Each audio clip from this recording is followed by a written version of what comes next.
Welcome to the dark side of BEASTwriter for another Pick 6 at 6 p.m. live stream. We are leaving no stone unturned.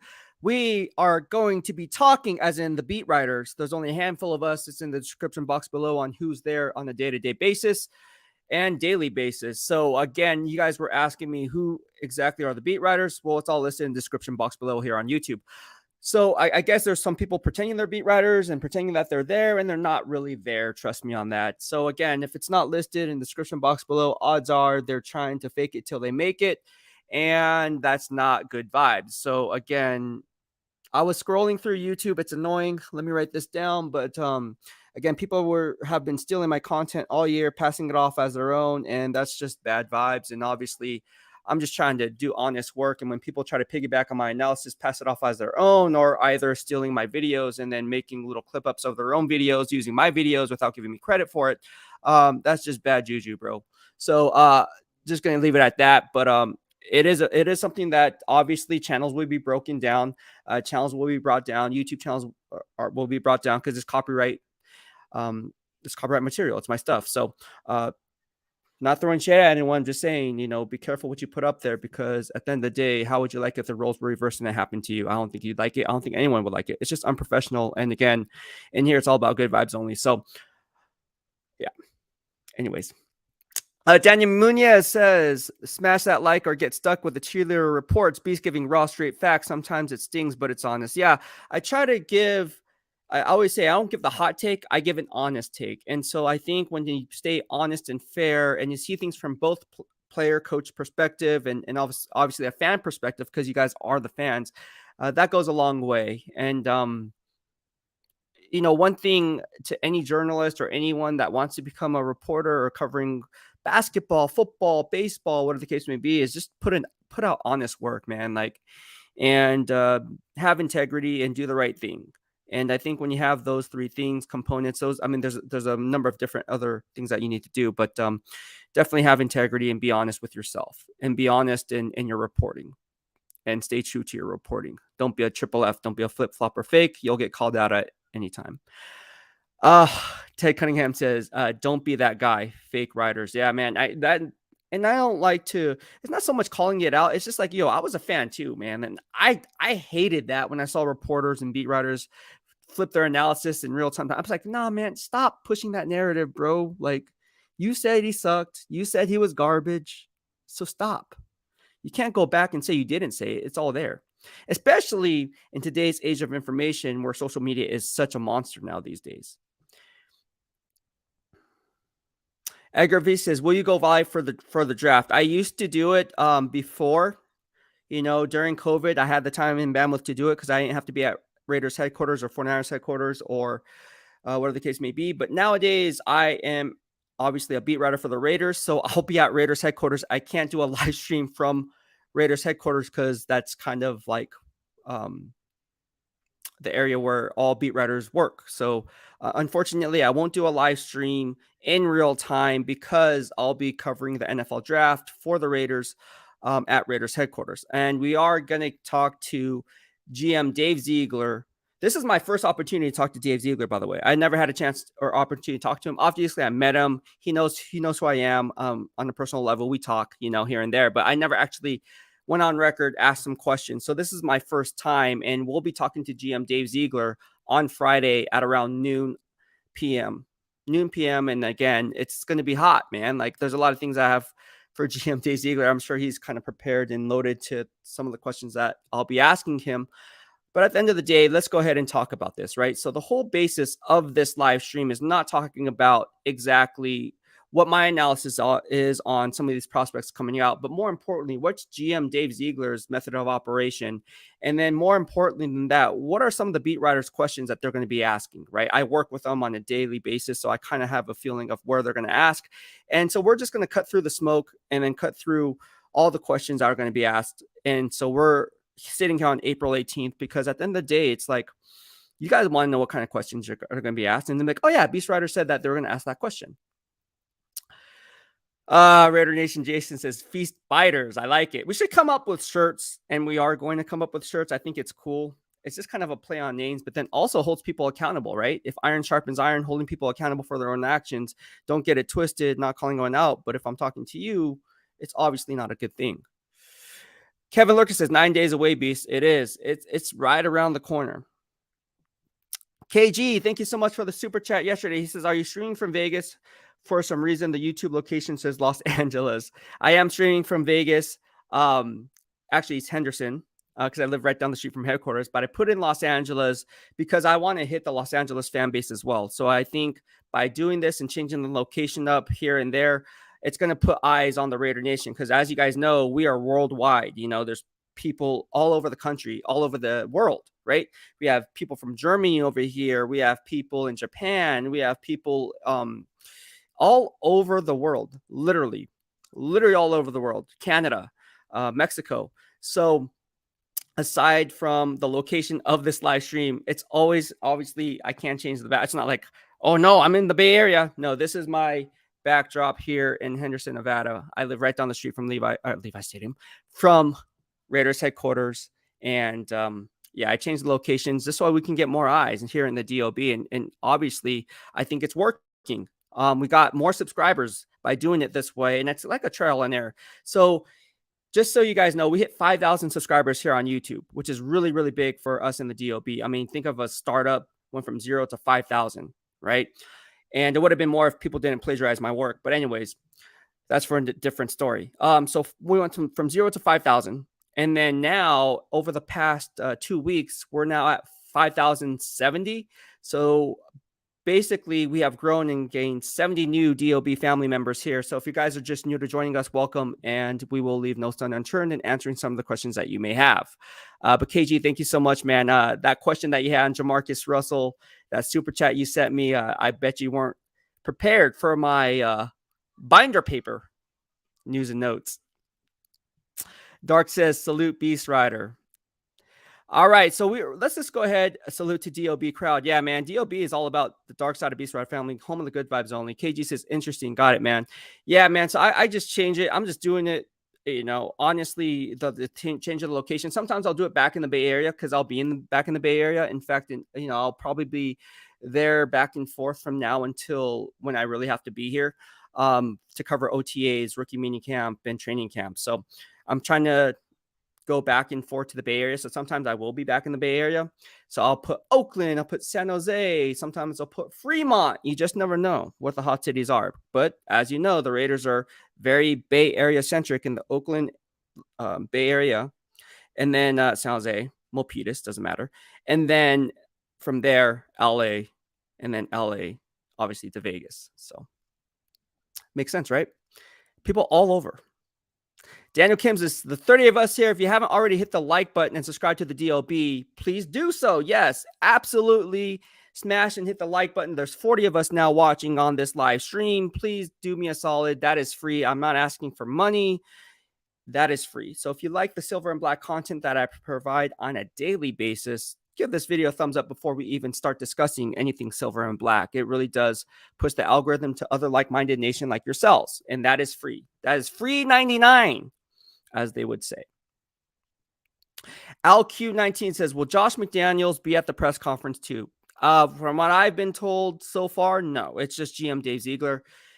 And if Coach McDaniels is there, that would kind of be a shock to me because if he doesn't have to be there, he don't have to be there. If I was a head coach, I was like, man, I'm not going to talk to some beat writers because they're going to be, I know beat writers going to be asking some crazy questions. I'm not going to do that.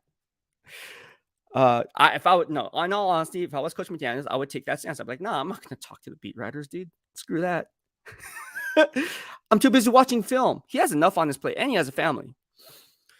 We got a Facebook user in here. Hey, get yourself a YouTube, man. Join the DOB here on YouTube. He says, what up, Raiders family? What's going on? And again, I do not know who Facebook user is. You have to allow StreamYard to gain access to your profile so they can scam you. Just joking. It's not a scam, obviously. Otherwise, I wouldn't be using their services. But no, anytime it says Facebook user, it's not on YouTube. So if you're watching on Facebook, mahalo. I just don't know who you are because I am in a lot of Facebook groups, a lot of Raider Facebook pages. So I have no idea. But hey, mahalo. I wanted to give you a shout out. KG says, yeah, the binder paper was a classic. It was, right? Late and KG, by the way, I'm just gonna come back here real quick. KG, I actually made a video specifically for you for sending me a super chat, and because people want to know what was this binder paper thing. Funny story. Last night, I got a call. Excuse me, it was a text message and turned into a call. I got a text message from somebody in NFL and says, "I can't believe you saved that binder paper back from 2007." He said, "That is why you're the beast." He says, "That's why we call you beast." Like, aside from your fitness gains, and you earned that name there, but he said, "That's who." He's like, "Who does that?"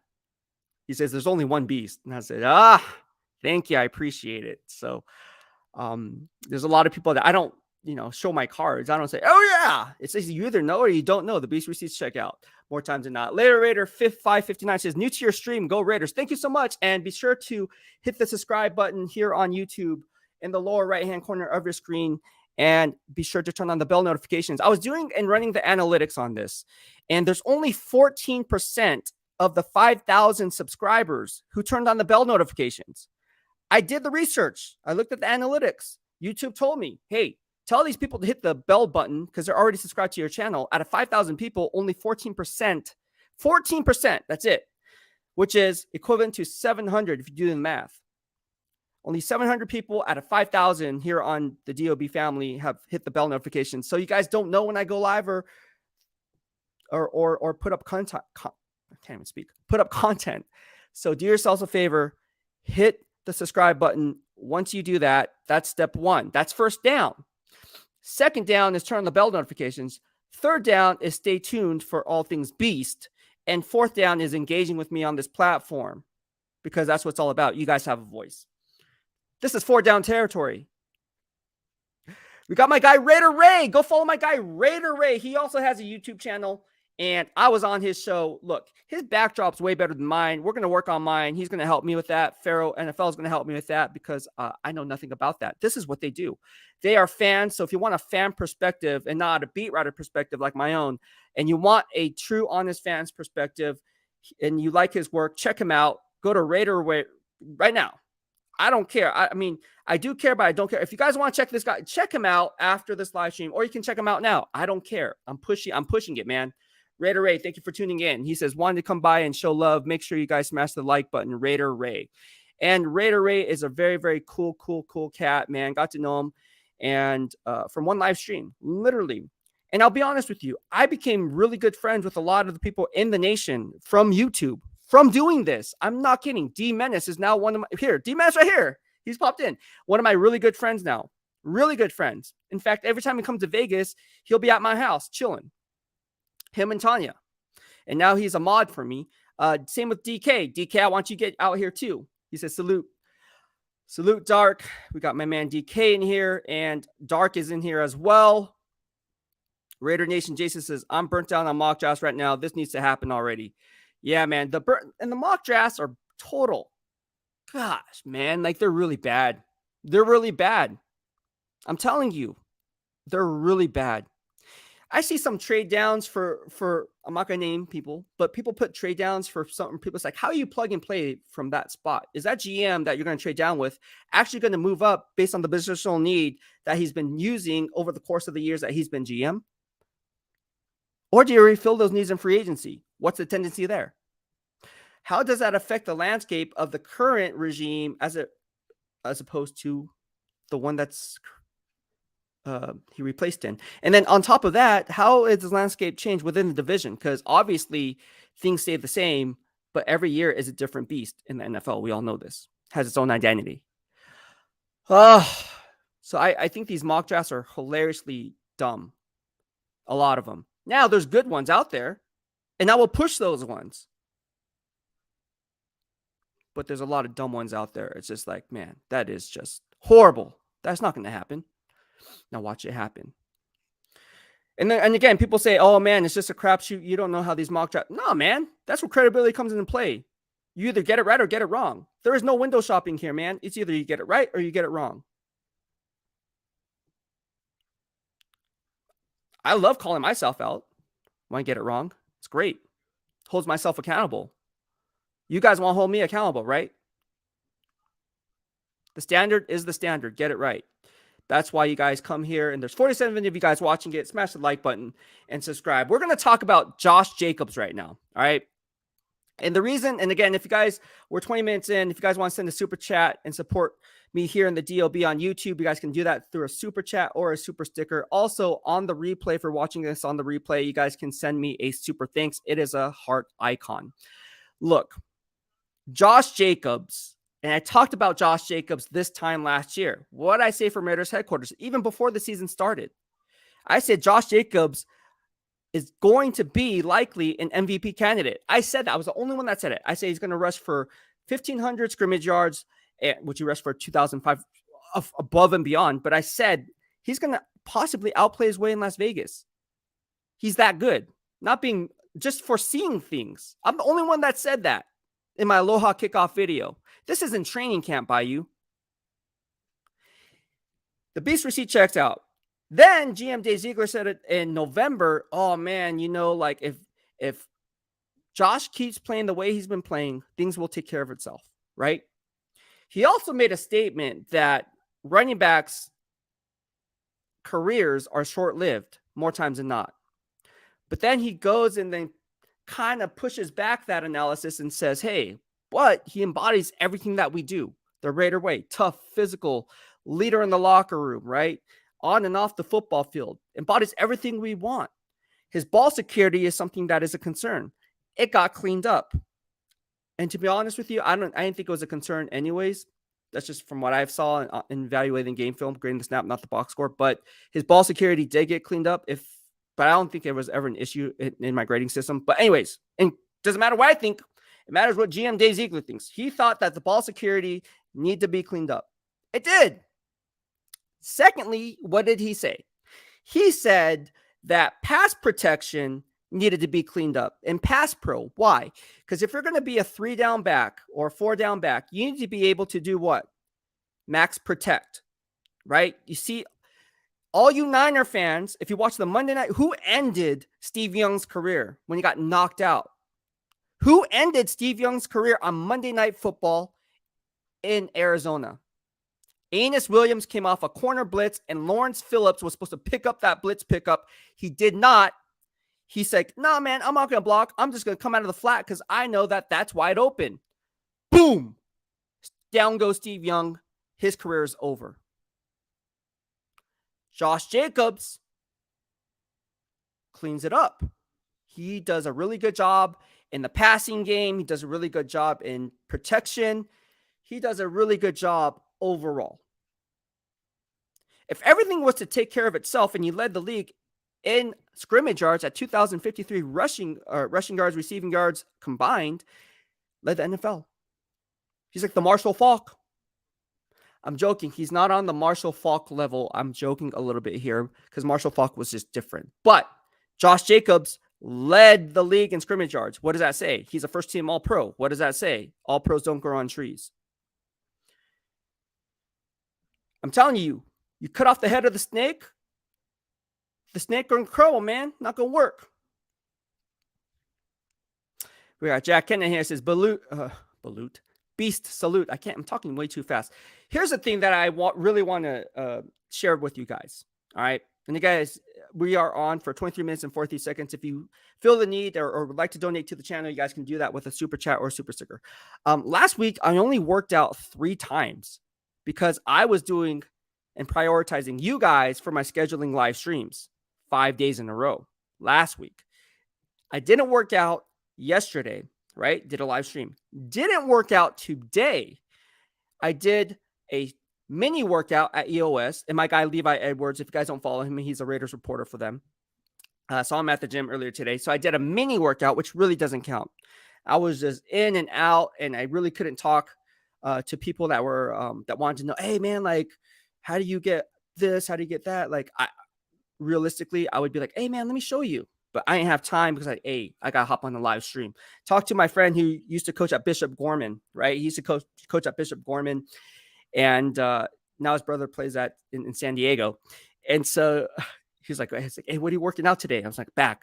So as soon as I went there, I was like, damn, man, he's on the lat pull down machine. I need to start off with that. It's like, hey, can I work with you? I got to go hop on a live stream. And he follows me here on YouTube. And he's like, yeah, sure.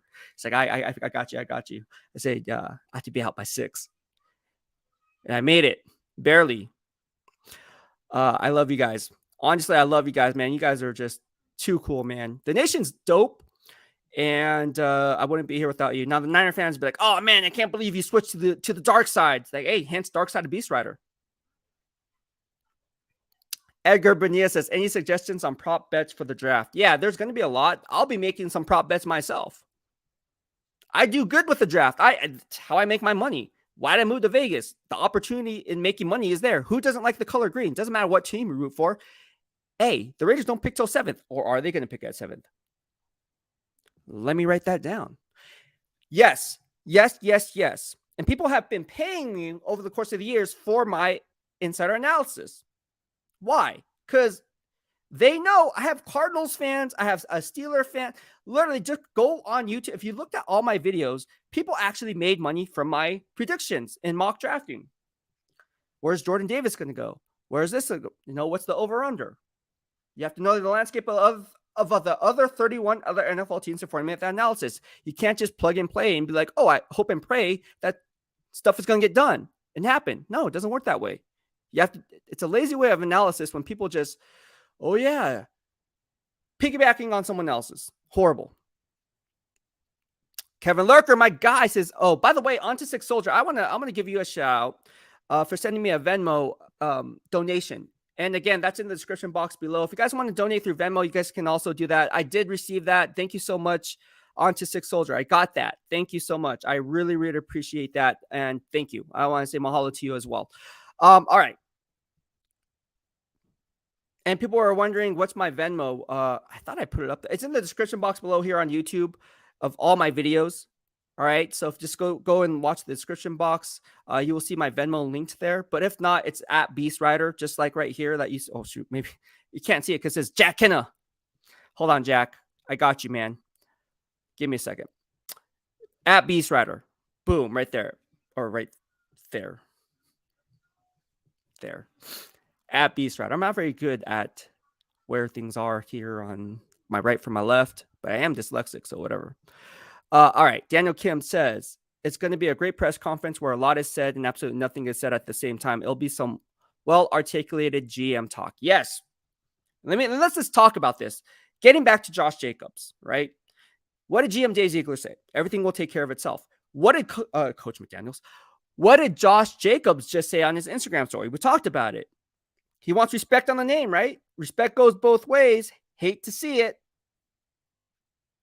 Which means what?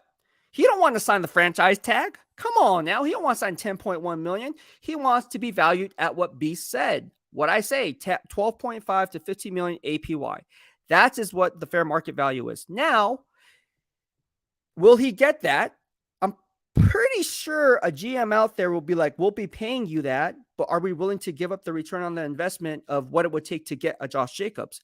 That's where the leverage comes into play. And the fact that Ezekiel Elliott, who was getting paid upwards of $15 million APY for the Cowboys and Jerry Jones to say, you know what? We got Tony Pollard, man. We don't need you because running backs are expendable, whatever, disposable in his mind. Now Ezekiel Elliott is a free agent, but I don't think Ezekiel Elliott was worth $15 million anyways. I think he's worth like $10 million. He doesn't have the breakaway speed. I'm sorry. Now watch Ezekiel Elliott come out and kill me. Run me over. Oh, Raider says, I hope 10 trades up with us for Levi's. He hopes Tennessee trades up with the Las Vegas Raiders for Levi, Will Levis. Is it Levis or Levi's? Will Levis. I don't know why I say Levi's, maybe because of Levi Stadium, but it's Will Levis.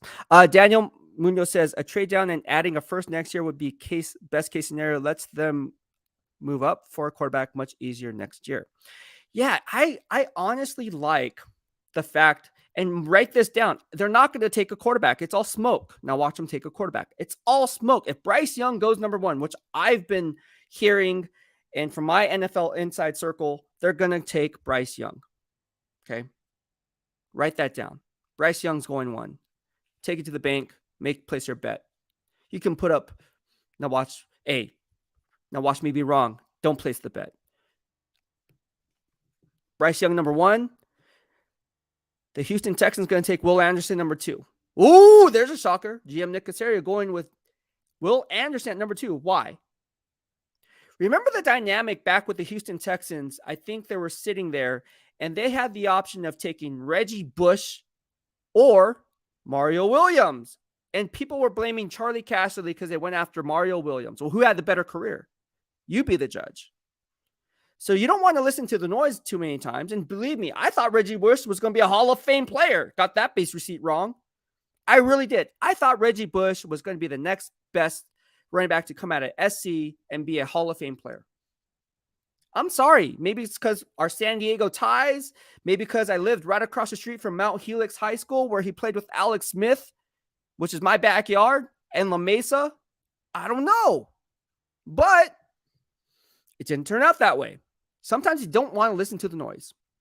Dark says, I'm part of the 14%. We're the 14 percenters. I should make a shirt. 14%. That's legit. Raider Paz says, what it do? Shout out from Vacaville, California. All right. So let's go ahead and get some stuff going on here. We are in here. Daniel Moon says, salute to the nation. We have been through it for a while now. All right, James Cho's in the house. He says, Peter Schrager's mock draft released today also had Raiders drafting Skoronski. Peter's my guy. Peter Schrager's my guy. And we follow each other, obviously, on Twitter. What I tell you guys? Who was first to say Peter Skoronski, though? Now, watch it not happen. Not saying it's going to happen, but odds are it may happen.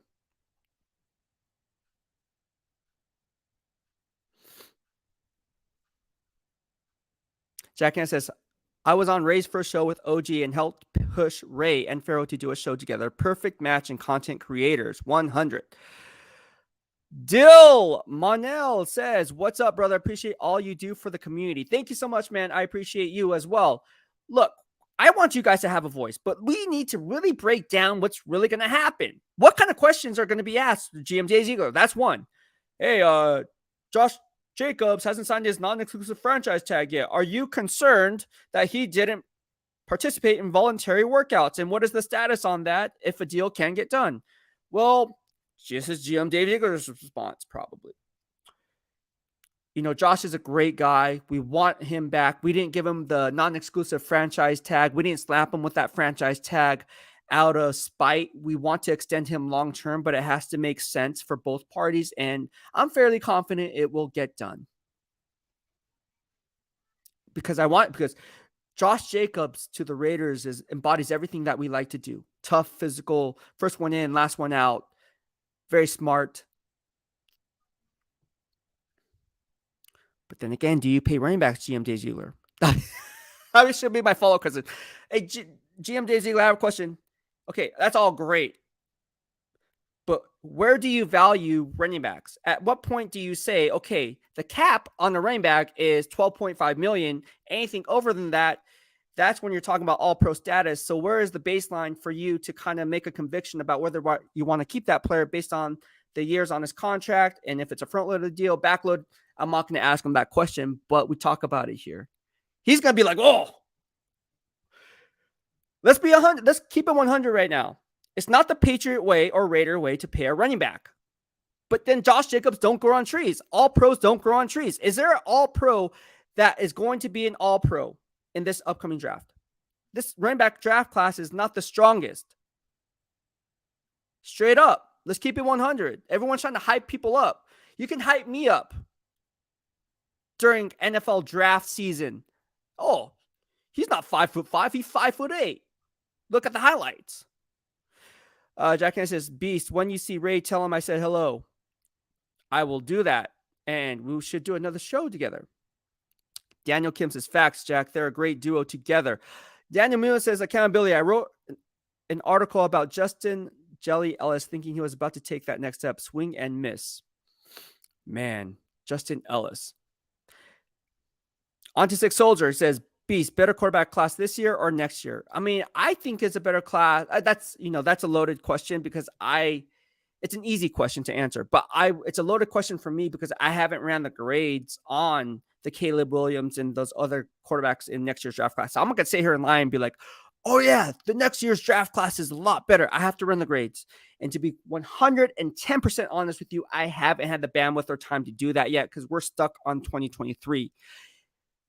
I will get down to that in real time once I have some downtime, if that makes sense. That's a great question. A very, very good question. And I did see some of your other questions. Who's the best off-ball linebacker in coverage? Who do I like in terms of Devin Witherspoon or Christian Gonzalez, compare and contrast? I will get all that info over to you. The funny thing about it, I don't have that much film on Devin Witherspoon. I'll just be 100% honest with you. I like what I saw from the Littleman sample size to pull from. I haven't had enough film on 4 or 5 games is not enough film for me. I'm sorry. I need to get everything in line for me to formulate that analysis. And I'm not just talking about 2022 tape. I want to see 2021 tape. Sometimes I want to see 2020 tape, like with Peter Skoronski being a 3-year starter on the blind side left tackle. And of course, we all know what happened during COVID season when he replaced Rashawn Slater. All right. People say, oh, all you need is 4 or 5 games to judge a player. I'm like, man, that is a horrible analysis. Raider Ray, Jack and Offensive Guard allowed me and Pharaoh to cross paths. Raider Nation wanted us to create a show. 3+ live shows later, we are just getting started. 100. All right. Raider Nation Jason says, JJ surprised McDaniels last year. He was betting on him being injury prone, but instead balled out. Now they are in fork in the road. He deserves to get paid, but it might not fit McDaniels' future plans. And there's a reason why they drafted 2 running backs. There's a reason why they kept 5 running backs on the 53-man roster. Britton Brown, don't forget him out of UCLA, right? Got to know him very well. Same with Zeus White out of Georgia. I mean, these are guys that they kind of wanted to bring along. So don't sleep on these second-year players. Just like with Neil Farrell and Matthew, please don't do it. Trust me, I'm there. I talk to the players and coaches on a day-to-day basis. I think I would know more than someone else who's just spitting out like Neil Farrell sucks or Matthew Butler sucks or Zeus White can't get it done. Trust me. Watch out for these guys and be careful who you follow and what they put out and keep tabs and score of their receipts. Because you only have 24 hours in a day. What you choose to do with those 24 hours and who you want to follow is up to you.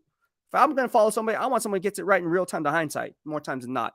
So Daniel Kim says, salute on to 6. Next year's class has some very, very good running back, quarterbacks. Stroud might be fourth in next year's draft class. Ooh. They thought they'd be handling Zeus the Reigns this year. All right, we got a lot of people in here. If you guys like what I have to say, there's 49 of you guys watching it. Give this video a thumbs up and subscribe to the channel here on YouTube and turn on the bell notification so you get notified.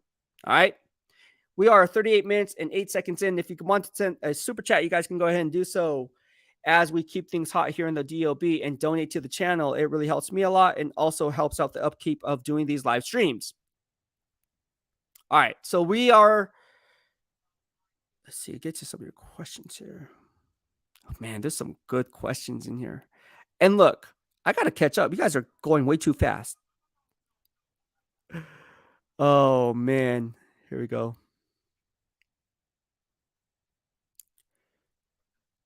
Kevin Lurk says, I got my pencil.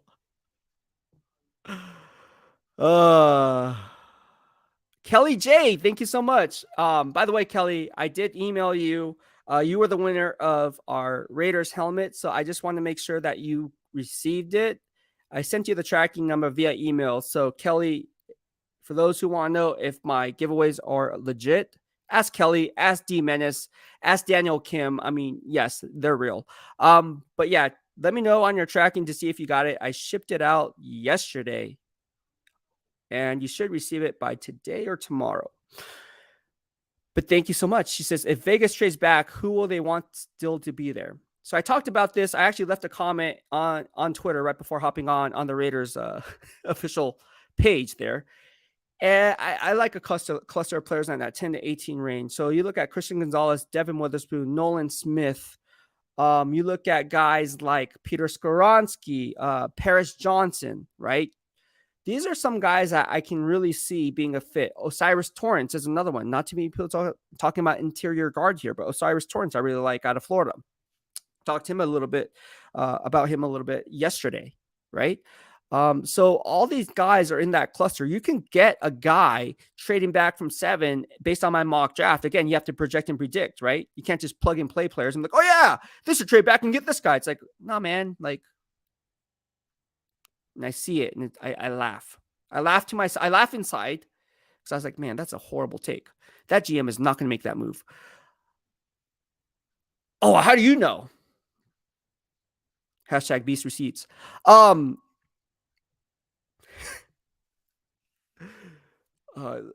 don't know. Some of these people were just ridiculous. Anyways.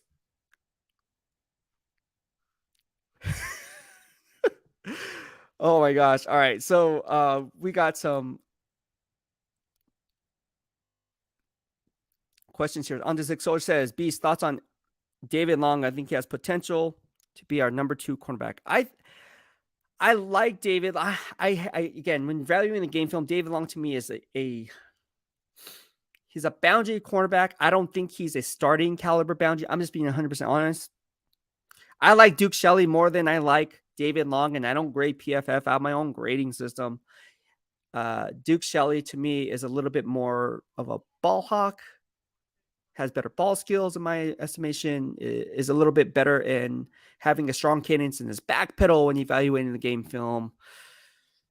I like Duke Shelley more than I like David Long. Not saying I don't like David Long, but I mean, Brandon Faison, I really, really like. He's back with the nation. I like that move a lot. All right.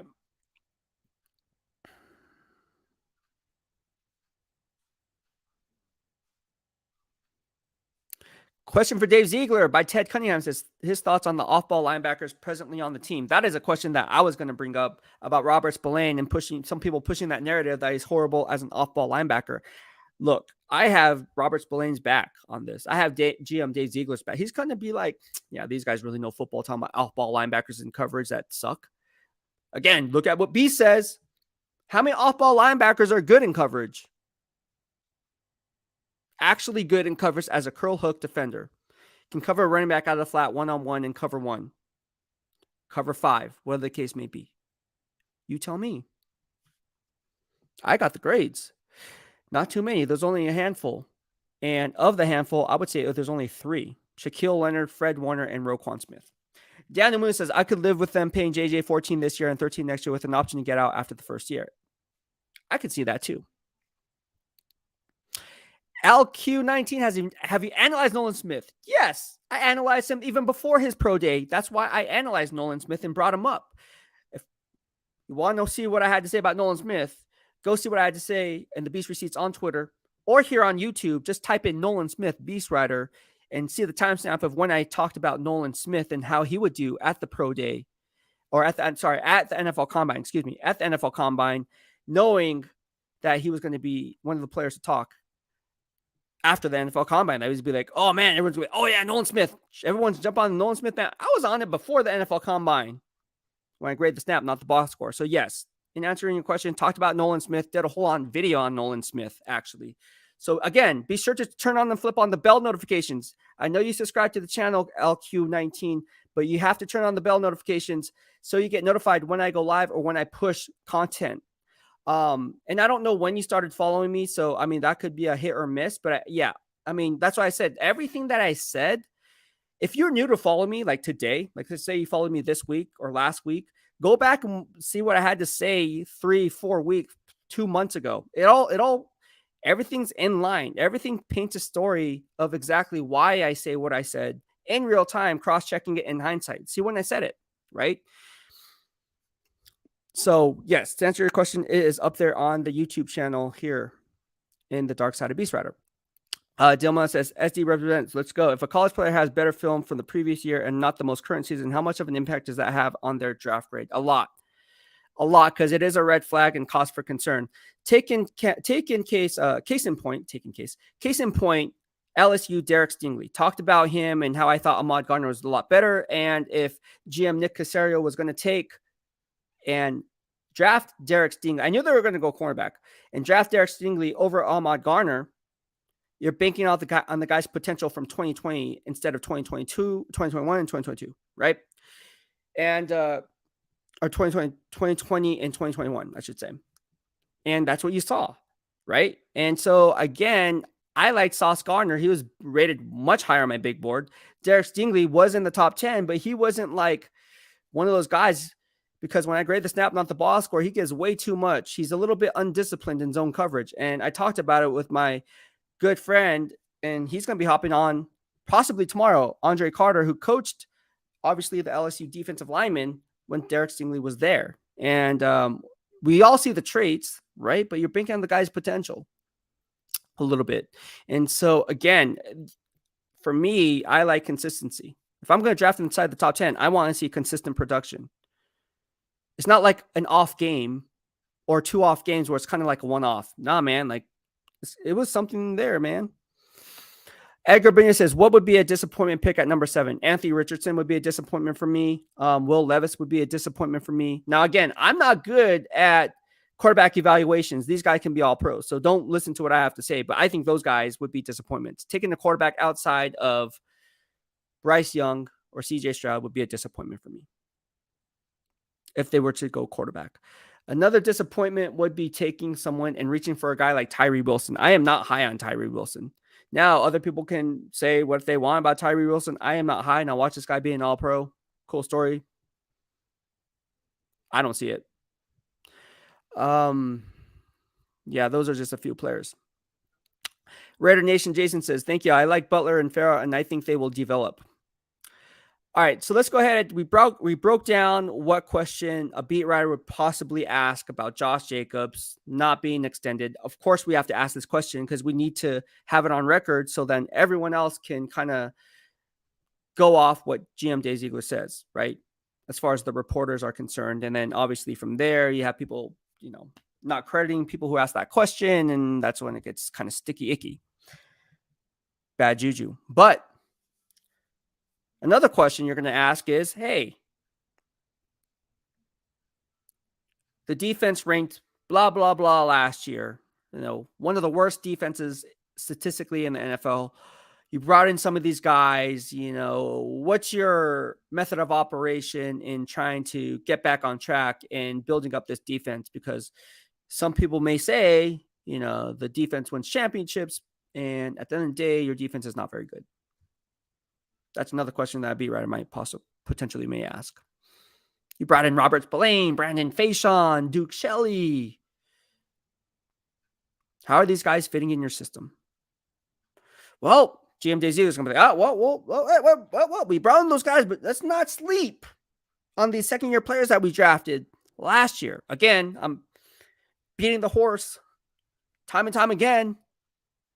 Neil Farrell, Matthew Butler, we're really high on these guys. Didn't get a lot of opportunities, but this year we're really impressed with these guys. I'm telling you guys. KG, also a second-year UDFA, Sincere McCormick. In addition to Zeus and Britton Brown, that is very true. On to 6 Soul says, Beast, in your opinion, who is the most overhyped quarterback in this class? It is Anthony Richardson. Will Levis could be up there too, so pick and choose your poison. There's 55 of you guys watching right now. Give this video a thumbs up if you like what I have to say. Let's keep it 100. And look, I like GM Dave Ziegler. He's a top 5 GM. But again, he already knows the questions are going to be asked. They're very vanilla because it's kind of like straightforward. Like, oh yeah, Josh Jacobs. Okay, what else? Oh, you traded Darren Waller for a 3rd-round pick, but then there have been reports that you could have got a 2nd-round pick. Why did you trade Darren Waller for a 3rd-round pick instead of a 2nd-round pick? Well, we talked about this. You think that GM Dave Ziegler is going to trade Darren Waller for a 2nd-round pick when the trade deadline, when it was happening, they were still in line and trying to win every single game. They weren't going to throw the white flag. If they made that trade in real time to the Green Bay Packers or whoever for a 2nd-round pick, as been reported, you're basically waving the white flag saying the season is over. The season ain't over because you had Derek Carr. You want to give him every opportunity to win before you made the decision and said, hey, we're going to bench Derek Carr in favor of Jarrett Stidham last 2 games. So people were saying, oh, with this, how did that work? From 2nd-round pick to 3rd. Look at what happened in real time. Come on, man. Stop. Some of the people, I'm just saying, it irks me. Phil Romero says, Beast, what's your take on Aiden O'Connell? I wasn't that, I'll be honest with you. Again, I'm not good with the quarterback position. This guy could be the next Brock Purdy for all I know. I suck at evaluating quarterbacks. I suck. I'm like 55% right. That, to me, that sucks. I got to get it 80, 85, 90% right. And that's okay. That's decent. When I get to 85, that's good. 55 for me, horrible. I'm about 55% on evaluating quarterbacks on if they're going to be good. It's a harder position to evaluate. I mean, I talk to people, at the highest level, right? They tell me things, they kind of show me things based on film, but I still am like, man, it's not as easy as it looks. Mechanics, right? Oh, how is he coming off his back foot? How does he throw off platform? Does he keep his eyes downfield? Does he have good mechanics in his throwing motion and all? That's outside of just reading the defense, single high, 2 deep safety look. If it's cover 5, cover 6, if it's quarters coverage on one side and then a flip coverage on the other side, if it's inverted cover. So a lot of layers to this. But when I watched Aiden O'Connell at the East-West Shrine Bowl festivities leading up to the game, I wasn't impressed. That's why I didn't interview him. But that's not to say that he won't be a great quarterback. Maybe I missed something because I'm not very good. I'm only like 55% right when it comes to quarterbacks and evaluations on them. So that just goes to show you I suck when it comes to quarterback situation. There's 63 of you guys watching it. There's a lot of people watching here. Give this video a thumbs up. And again, if you'd like to support the channel, we are 51 minutes and 31 seconds into this live stream. You guys can do so through a super chat or a super sticker here on YouTube. Oh, man. Thank you so much, D-Man. And there, you can subscribe to the channel if you're new. Again, I don't know where you're watching from, but you guys can subscribe to the channel right here. And the link is located right here for you and up on the YouTube channel in the comments section. So be sure to go ahead and do so and flip on and turn on the bell notifications. It's only 14% out of the 5,000 people that follow me here in the DOB family that actually hit the bell notification. Hit the bell notification so that way you don't miss a beat. And if you have a question on if I evaluated somebody or if you have questions on somebody, odds are I already covered it. So be sure to turn on the bell notifications, and that way you will know that you won't miss a beat from a guy on the beat at Raiders headquarters.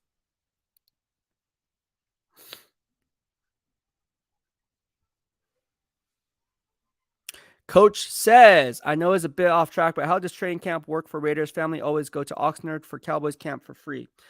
Oh, that is a great question. I don't know how it works as far as like fans coming to training camp. But for the Raiders, they actually practice right here at Raiders headquarters, right down the street from my house. So that's where they practice now. That's where training camp is held now, here in lovely Henderson, Nevada. And if you're going to make the trip, this is not a sponsored post, okay? I'm not one to do this. Because this is free 99 right here.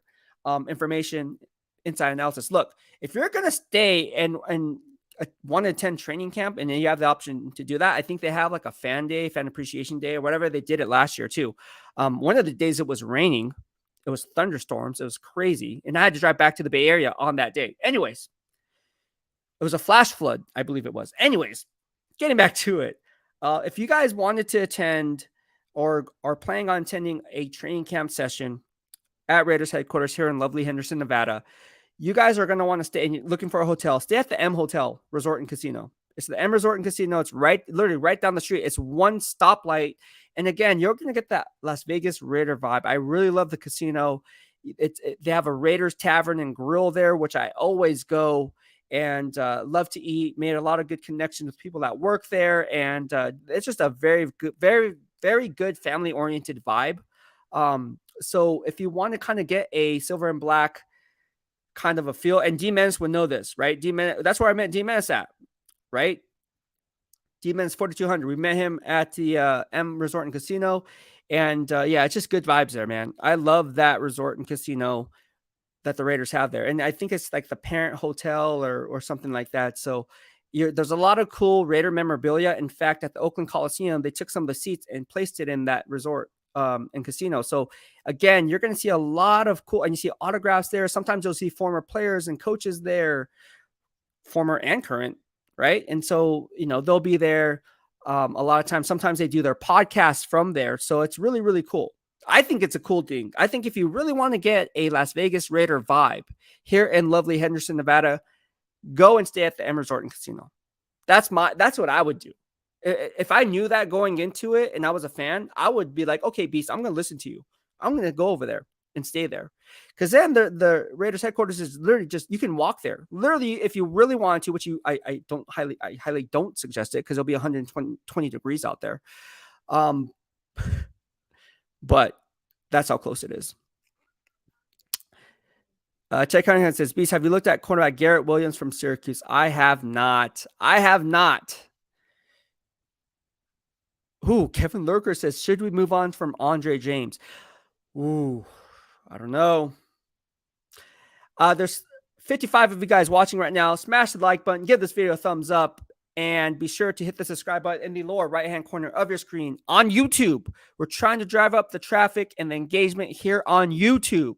Why? Because Instagram doesn't pay me any money anymore. They used to off my reels. They don't anymore. They took that away. Thank you, not Elon Musk. Thank you, Mark Zuckerberg. I appreciate that. But I'm not going to push any reels anymore. So there you go. Secondly, the whole blue verification badge that I earned is no longer a thing. Just like with Twitter, it's no longer a thing. You can pay for it. Twitter blue, woo! Oh, meta verified, woo!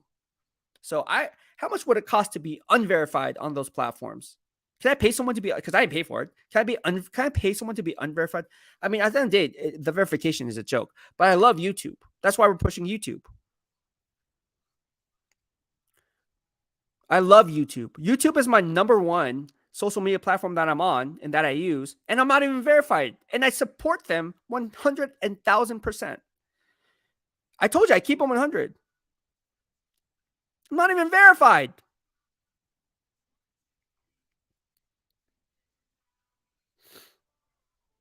Dill says, questions for Dave Ziegler. Does he pick out his sneakers or get advice on what to pick up? Because he always seems to be rocking some heat. Dude, he has swag, bro. GM Dave Ziegler kind of reminds me of Kyle Shanahan when I covered him with the Niners. Like, he has that swag. I mean, I'll be honest with you. Kyle Shanahan's a little arrogant, just keeping 100, but I don't think it's a secret. He knows that. Dave Ziegler is not. He's very open, very, very nice, very professional, very open-minded in terms of like engaging with the media and stuff. So very personable, I should say. Very, very cool. If you have a chance to meet Dave Ziegler, hey, great GM. Great GM. He's almost like the guy next door we can just come up and have a conversation with. He is that cool. Like Dave Ziegler to me, and I've been around, how many GMs now? Shanahan, Trent Baalke, as a beat writer, and then now Dave Ziegler. He's up there. Just like John Lynch, right? John Lynch, Trent Baalke, Dave Ziegler, I should say. John Lynch, very approachable. Same thing with Dave Ziegler. Very, very cool guys. Don't be afraid to say hi. But no, their sneaker game and their swag is on point. He just has that swag. Dave Ziegler has that swag, bro. I'm all for it, dude. LQ19, thank you so much for the super chat. He says, thanks for all the great analysis. Please post your analysis on Devin Witherspoon. Want to get your thoughts on whether he is worth the number 7 pick. I want to do this. Look, I want to get my hands on Devin Witherspoon film. I just have not been able to get my hands on enough Devin Witherspoon film. I've been asking people. It's kind of been hush-hush. They don't want to give it to me. We don't want to know. We don't want to show our card. Maybe. No, I'm joking. And, but in all honesty, I do really want more film on Devin Witherspoon. I did grade some games, but again, 4 or 5 games is not a good enough sample size to me to pull film from and have a strong enough conviction at number 7 based on the other players around and on the vertical board that I'm mocking up currently. So again, I will get this over to you if I can get the film. So I'm not going to make any promises on that because I haven't had enough film. Like, again, you guys trust my analysis, right? I can feed you BS. I can look up highlights, YouTube highlights, and be like, oh yeah, he played well in this game, or look up box scores, but I'm not a box score reader, dude. Like, I'm not going to sit here and lie to you, right? I don't lie. Like, that's one thing. I tell it straight up. You guys already seen it yesterday with my Beast receipts in 2007. Really? Yes. So I will try to get this for you. I will. I promise. I promise I will try, but I can't make any promises that I will get that information because it's not up to me. It's on someone else's dime. And I've got a lot of prospects film, majority of them. But for some reason, Devin Witherspoon's kind of like, Daniel Kim says, but thank you so much for the super chat. I appreciate it. Daniel Kim says, Tyree has terrible get off. He's slow off the ball. He is. Dill Manel says, Sanjeet may have some film on him. We will see. We will see. He had a bunch of access last year, at least to the prospects. Yeah, Sanjeet does have good amount of film. Galitarian 207 says, what's up, Beast? What's going on? How are you doing? There's 64 of you guys watching right now. You see the ticker right here. Give this video a thumbs up. That is free. All right. I'm not asking for a penny. Just give this video a thumbs up. It will push the algorithm here on YouTube to other like-minded nation like yourselves as a recommended video. Look, I was running the analytics yesterday, late last night, I should say. Didn't go to sleep till 4:30 a.m. No surprise here in the DLB, right? Look at the bags under my eyes. Like I'm being 100% honest with you. Look at this. All right. The analytics tell me that 14% of you guys have hit the bell notifications that are subscribed to the DOB BEASTwriter channel. But there's an 86% chance of that. If you're watching this video, you're subscribed, but you didn't turn on the bell notifications. So do that. You guys can do that. You're already subscribed to the channel. Just go, and then you guys can turn on the bell notifications straight from YouTube. So go ahead and do that so you don't miss a beat. Phil Romero says, we need someone to replace Chandler Jones. Do you see any prospects in this class? Yes, Nolan Smith, I really, really like. I like Jose Ramirez. I think these guys are really, really good players. Being biased because obviously Jose Ramirez is a friend of mine, but really, really like him. Josh Amon says, there's a lot of talk about Keanu Benton. There's probably some guy on some social media content creator that's pushing Keanu Benton because I'm getting a lot of Keanu Benton talk and all you guys want my analysis. I guess he reminds Josh of Chris Jones. Interesting. I have to run more film on Keanu Benton. I don't see a Chris Jones, but then again, I haven't had much film to grade off of. So again, I will run grades on Keanu Benton because I do have enough film on him. I just haven't made time to go ahead and do that because there's only so many hours in a day. And I choose to do a live stream nowadays every day, Monday through Friday. Under 6 Soto says, Beast, best and worst scenarios at pick 7. Trade down, stockpile more picks, pick up Peter Skoronski. That's the best scenario. I'd be happy with Paris Johnson, pick up an offensive lineman. Give Jimmy Garoppolo every opportunity to win. Again, think about it. Let's say they trade Josh Jacobs. Let's just say hypothetically they trade Josh Jacobs on draft day. Okay? Do you think Jimmy Garoppolo is going to have success? He needs a running game. So do you have a strong enough conviction that they're going to be okay?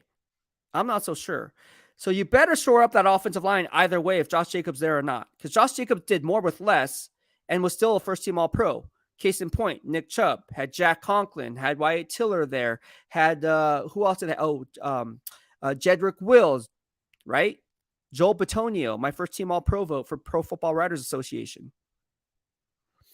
Egalitarian 207 says, I think Dave Ziegler might draft Peter Skoronski, Christian Gonzalez, Devin Witherspoon, or Paris Johnson with the 7th pick overall in the first round of the 2023 NFL draft. Yes, all those guys are in my cluster, and all those guys are very high on their board from what I've been hearing. Now, what I'm hearing and what I'm seeing are two different things. But what I'm hearing and what I'm seeing lines up to exactly this that I talked about on January 11th and January 11th and January 19th. Talked about this on January 11th and January 19th about all these players right here in that cluster that I talked about. And the season wasn't even over yet. The football season wasn't over yet. And I pointed this analysis out back on January 11th and January 19th. Matthew says, what do you think of Kalijah Kancey in a trade back scenario? I don't like Kalijah Kancey as much as some other people. Like, I know Sanjeet's high on him. I'm not as high on him as Sanjeet is. So I'll leave it at that. I see a scheme-dependent one-gap guy. I don't like Calijah as much as Sanjit. In fact, I have a round 2 grade on Calijah. In fact, let me just go ahead and look at that. Let me confirm that based on my game film grades.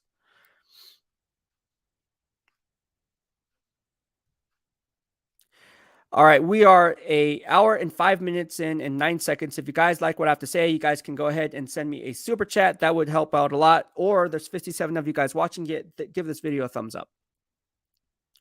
It really helps the upkeep of the channel and makes these live streams worthwhile, to be honest with you. I don't sugarcoat anything. It really does help. All right, so let's just go ahead and talk about this. And the engagement's been high, right? At the end of the day, the engagement, the super chats, all of that's been really, really good. And that's why I'm motivated to hop on these live streams. It's not like I'm talking to myself, right? You guys actually have questions, which is a really good thing. Never a bad thing. But look, let's talk about Calijah's grade, all right? Like I talked about him earlier on earlier live streams. Again, you guys are going to want to turn on and flip on the bell notifications. I know you guys are subscribed to the channel. I see the same people interacting with me here on this platform, but be sure to turn on the bell notifications. I'm going to check it tonight.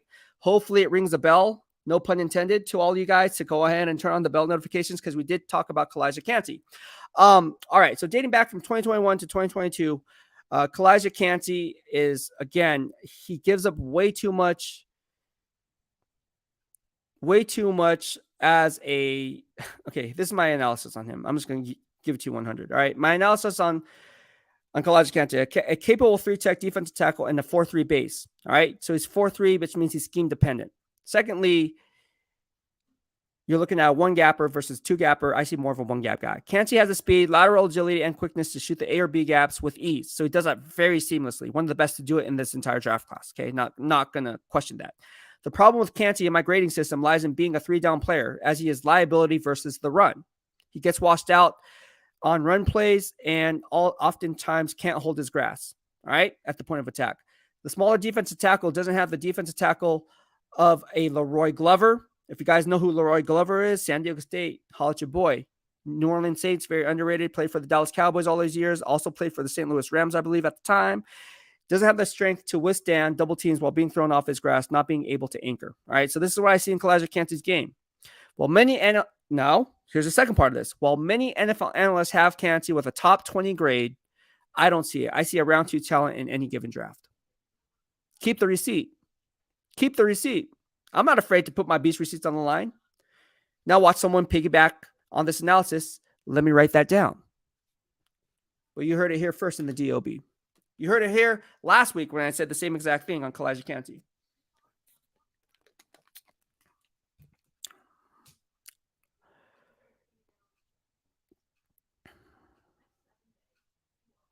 LQ19 says, you mentioned you see the Raiders trading back into the first round, and if they do, will it be for a quarterback or defense? It could be for Malik Hooker. Yeah, it could be for Hendon Hooker. Why did I say Malik Hooker? Could be for Hendon Hooker out of Tennessee. It could be for a defensive prospect. Again, once we know how the draft board is falling in real time, I'm going to start tweeting stuff. So follow me on Twitter. Again, all my social media and every video that I make, no matter if you're watching on Facebook, YouTube, Twitter, Instagram, doesn't matter. It's in the description box below. So at BEASTwriter, just go ahead and follow me, guys. I'm telling you guys, you're not going to want to miss a beat. And it's up to you to who you want to follow is who you want to follow, right?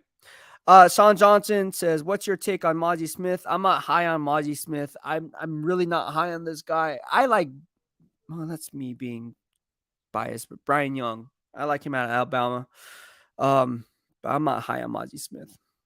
Kevin Lurker says, I like Canty in the second. Yeah.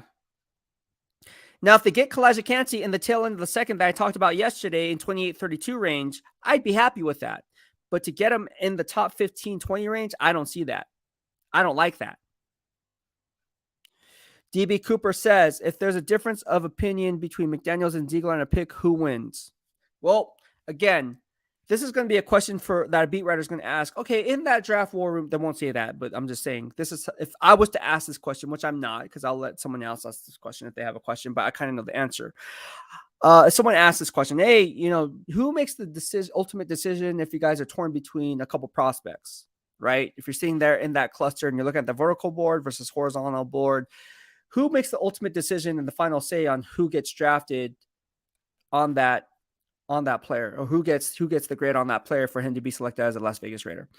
Dave Ziegler is going to be like, okay, well, I don't want to delve too much into showing my board and showing my cards, but it is a all parties involved type of a deal. You know, we listen to the positional coaches, we listen to the head coach McDaniels, we listen to our scouts who do basically the grunt work throughout the year. Give scouts their due. Come on. A lot of it goes unnoticed, but they shouldn't. Those guys grind it out. Trust me. I know them personally. You think a scout is easy? It's not. And they, to be honest with you, they probably know more than the positional coaches. Not throwing shade at a positional coach, but again, let's be honest about this. If you had a job and your sole purpose of that job was to formulate a project on the top prospects around the league, and you had a whole year to do it rather than 3 months to kind of go ahead and do it, who do you think would win out? A person who did it for 12 months out of the year, or obviously it's not 12 months out of the year, but let's say 7, 8 months out of the year, as opposed to 3 or 4. So who do you think, based on weighted average, who would you listen to more? A positional coach or the scouting department? And where do the two mirror each other, right? There's a reason why the positional coach, okay, you guys want to know some inside information? Let me just spit it for you. There's a reason why the positional coaches go to a person's pro day. Why? Because the information that they get from the scouting department gets translated into the positional coaches or the defensive scheme or the offensive scheme. So they know, because it's their scheme, what players to look for based on how they run their scheme.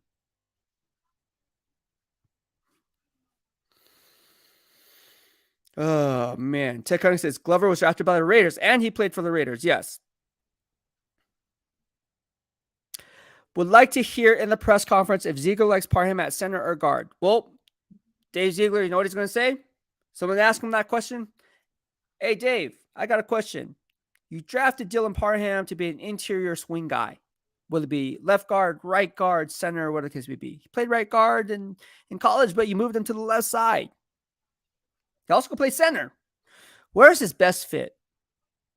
Well, GM Dave Ziegler is probably going to say, well, you know, that's one of the reasons why we liked about him. That's one of the reasons why we drafted him in the 3rd round. We liked his versatility with the first pick of 2023. So he's not a one-trick pony. He can do a lot of different things. Played really well on the left side last year, but you know, if we need him to play center, he can do that too. If he wants to move back to the natural right guard position that he played at Memphis, we can do that too. And then we can move Peter Skoronski with no drop off in the muscle memory production because he played blindside left tackle over 3 years, and we're going to kick him inside if we draft him at left guard and get an all-pro guard there. Now you have Dylan Parham and Peter Skoronski backing up Jimmy Garoppolo, blowing up holes for who? Josh Jacobs, if he's there. Oh, my goodness. Egalitarian says, Beast, what are your thoughts on Siaki? Here's another one that I'm pretty sure our content creator is pushing, Siaki Ika. He's okay. I mean, he's nothing great. I mean, I don't see anything special about him. So if I don't talk about him, yeah, he's good value. I get it. But what round in the valuation for Siva? Again, you can get some of these guys and as undrafted rookie free agents. But again, it's not very top heavy in the interior defensive line class. My opinion. Again, the Beast Receipts check out more times than not. You have 24 hours to choose who you want to follow on a day-to-day basis. Who you choose to follow is up to you. But I would keep score of everything that everyone's saying in real time and keep score of what I'm saying in real time. And then that's going to get you in line to who you want to follow. At least that's how I did it. When I was a fan, I was like, man, I was a 49er fan growing up. I'm going to follow who gets it right in real time. So I kept score. What did he say? What did he say? What did he say? Was all the beat writers? Boom, boom, boom, boom, boom. Or all the people who cover the team. That had to be a beat writer. Boom, boom, boom, boom. And then I cross-checked.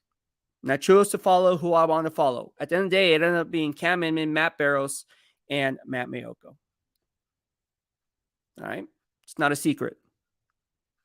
Before I became a beat writer myself. And they already know that.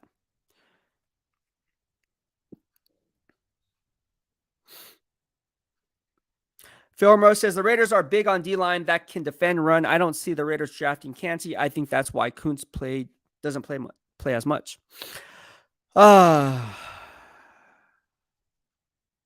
Daniel Kim's GM talk tells you everything you already know and can infer, but won't tell you squat. Yeah, exactly.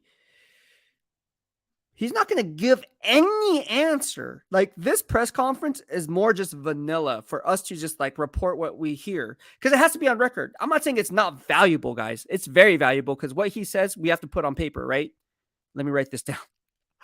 But at the end of the day, he's not going to give you anything. If I was a GM, if I was GM of, let's say, XYZ team in the NFL, you think I would want to give you guys information? No. Why? Because I'm not going to show my hand. I'm not going to be like, oh yeah, in the war room, this is our big board right here. Let me just show you who we have in our top 5, which, by the way, I kind of have a good basis, but no one's going to give me the answer. Like, oh yeah, Beast, Will Anderson's number 1 on our big board. It's not a quarterback. Oh, let me write this down. My gosh. Ain't nobody going to tell you, Jack. You have to do your own analysis. But again, people are lazy. No one's going to give you anything. No GM is, unless you're stupid. And stupid's but you're dumb if you give out anything. We like all the players. We like all the quarterbacks. There's going to be a quarterback question. Oh, what do you think of this year's quarterbacks? Oh, all of them are really good. Anthony Richards is an alien. Bryce Young is generational talent, which CJ Stroud, really good.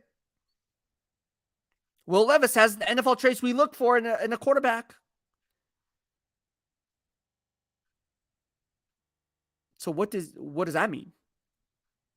That's all stuff that I already predict anyways. Again, my job is to project and predict.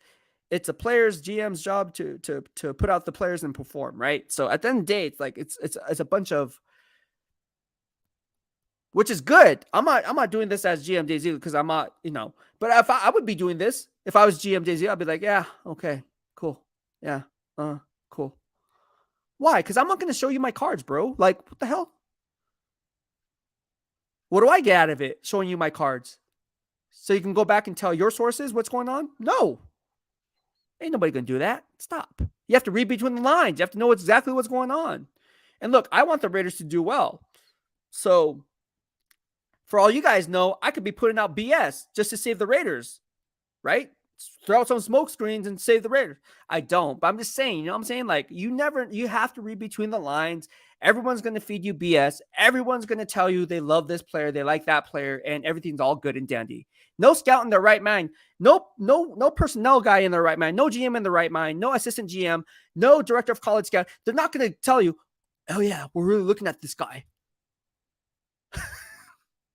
We really want to trade up and get Bryce Young, but you know what? Carolina Panthers beat us to the punch. Oh my gosh. That's why you got to decipher what's real and what's not and read between the lines. Don't listen to the smoke that you're given, because a lot of it is smoke.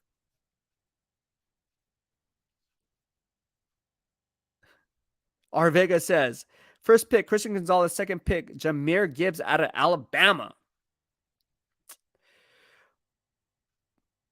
Egalitarian says, what are your thoughts on Zach Pickens? Again, I'm just, if I don't talk about them, they're just guys.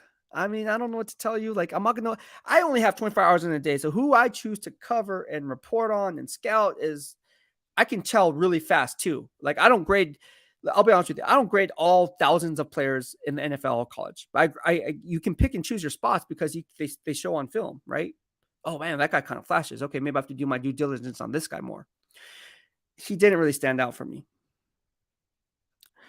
Janet Kids, I really want to see who your top 16 first round grade guys are. Yeah, so does everyone else. And there's people who are like, man, I'm not putting out my big board until Beast puts out his. Let me write this down. Nah, I'm not going to release anything until people put up theirs first. And DK, you already know about this. Man. Tycoon has, remember, fam, Dave Ziegler learned under Mr. Say Nothing. Yeah, exactly. I'm not going to give you anything. And I like that. Look, Dave Ziegler should take that approach. He should do it. And people can get mad at that, but you have to look at it from a GM perspective. Again, why would I show you my hand? Why would I tell you who we're really interested in? What incentive do I get out of it? Nothing. Like, For all you know, the NFL stands for not for long. So why would I even risk it? I wouldn't for the biscuit. I'm just saying. Oh, okay, I already know this answer too. So someone's going to ask him this question too. Some beat writer's going to say, hey, you really didn't have time. You were new coming in from a GM, coming from the Patriots, and obviously you have a first or second round pick because you traded for Devontae Adams. But now that you have a plethora of draft capital, how has this year changed in terms of the draft process from last year? You know what Dave Ziegler's going to say? Well, last year, I was kind of basically I had to wear a lot of hats. We're just kind of formulating our scouting department, getting guys in that we wanted, and then obviously staying on top of the personnel issues. So I was just kind of getting my feet wet and just kind of getting acclimated to how things are being done here and what we wanted to do here. So this year I kind of settled in and buckled down. And now I feel like we are more prepared from this year as opposed to last year. Look, I've been down this MO and road with the 49ers. Saw different regimes with Jim Harbaugh and Trent Baalke, and in comes John Lynch and Kyle Shanahan. That's what's going to be said. So again, this is not my first rodeo, man. Like, I already know what's going to happen. I already know what they're going to say. Now watch them tell a different story and paint a different picture. You know what? We were on it last year. 110%. Man. All right, there's 59 of you guys watching it. There's a lot of people watching right now. We are an hour and 21 minutes and 13 seconds in. Smash the like button if you guys like what I have to say. Also, be sure to turn on and flip on the bell notifications if you already subscribe to the YouTube channel. All right, I'm telling you guys, I looked at my analytics. Only 14% of you guys did it. So if you're watching the replay, you guys can turn on the replay, and you guys can also turn on the bell notifications as well. Also, again, if you would like to donate to the channel, you guys can do that through a super chat or super sticker. Again, we've been on for an hour and 21 minutes on this Pick 6 at 6 p.m. live stream. I cut my workout short to be on here with you guys. So if you guys would like to donate to the channel, you guys can do so here on YouTube through a super chat or super sticker, or in the description box here on YouTube or Facebook, you will see my Venmo link attached. You guys can send me a Venmo link as well. A Venmo donation as well. Venmo link. You guys can send me a Venmo link. Man, we have so many cool things in here, man. That's all I got to say about this. I love the DOB, love the questions that you guys are asking. But again, we're covering every question that a Raiders beat writer might potentially ask, because it has to be asked. I'm not saying they're bad questions. They're good questions. We have to get on record. We have to. But I already know what they're going to say. And keep the receipts of what I said today on April 18th, 2023, and then cross-check that to when the real press conference takes place and the questions are being asked and what GM Dave Ziegler says. I'm telling you, I'd be uberly shocked if he said anything different than what I just pointed out and predicted that he would say. Because again, a smart GM would do this, and GM Dave Ziegler is a top 5 GM, so I know he's a smart guy. I love GM Dave Ziegler. Okay, love him. I would give the same lip service to the reporters, including myself. I'm including that. I don't want him to, like, hey, Dave, I talked about that cluster of players. Can you confirm that those are the cluster of players that you're targeting in the trade down from number 7? So I can feel good about myself and my beast receipts. Oh my gosh. Okay, what are the questions that you guys want that you think a beat writer would ask? Again, this is a educated show where I'm making you guys think, because I like to think too. So it's a very I'm learning something from you as you guys are learning from me, hopefully. Right? This is a very educational YouTube channel based on the silver and black. The Nation here in the dark side of Beast Rider in the DOB. Kevin Lurker says, what are you doing the week of the draft, and or when are you going to give up your picks? Well, again, I am playing a wait and see approach because I'm tired of people stealing off my analysis, passing it off as their own. Talked to a few people about it, internally, externally. It is getting ridiculous. So I was told by one of my mentors, right? One of my mentors said, look, Beast, it's not cool. You don't have an incentive to put out anything. You wait and you work, and you're self-employed. So you know, you don't have a deadline. So you wait and see till everyone puts out theirs, and then you put out theirs. So I'm doing it the day of the draft. I'm doing it the day of the draft, before the draft. And I'm putting out my stuff. It's too late. Other things have to get published by then, right? It's common sense, common ground. So I'm not doing it until the day of the draft. And I'll be formulating my first round mock draft along with the Raiders picks on who I think they will target and how they're going to accumulate more picks and how they're going to maybe accumulate less picks. Again, there's a lot of different layers here. I'm formulating that, and I got you covered. All right, so save that receipt when it comes out. But I'm not doing anything because I'm tired of people stealing my analysis. It's wrong, and I'm tired of it. So call those people out. You guys already know who they are. I mean, it's all there for you. It's common ground. It's ridiculous. Because I put in a lot of work and effort, and they know that. A lot of people know that, right? Everyone knows that. You guys know that. So I ain't putting out anything until they put out theirs. And it could be a wait and see approach. People say, oh, yeah, I'm not pushing my big board until later. Cool story. Cool story. Jeffrey C says, mocking mock drafts mockingly. No pun intended. No pun intended, right? There's 4% of you guys watching it. Smash the like button. I'm just going to go ahead and look on YouTube at my analytics and seeing if this is actually helping out. All right. I want to see if you guys are actually helping out. It's helping. What we're doing is doing a good job. All right. So the analytics, it went up. The bell notifications went up. It went from 14 to 15.4%. Woo. Kevin Lurker says it must be someone I don't follow anymore. Well, that's a good thing. I hate's a strong word. I do hate it. I hate it because I was always brought up to do things the right way. And some people can look at themselves in the mirror and do things the wrong way and be okay with that because their back pocket gets fatter and there's no sweat off their back. But yeah, it's off someone's blood, sweat, and tears, which are mine. And I'm not going to do it. I'm really pissed off about that. Really pissed off about that. Irritated, pissed off, heated.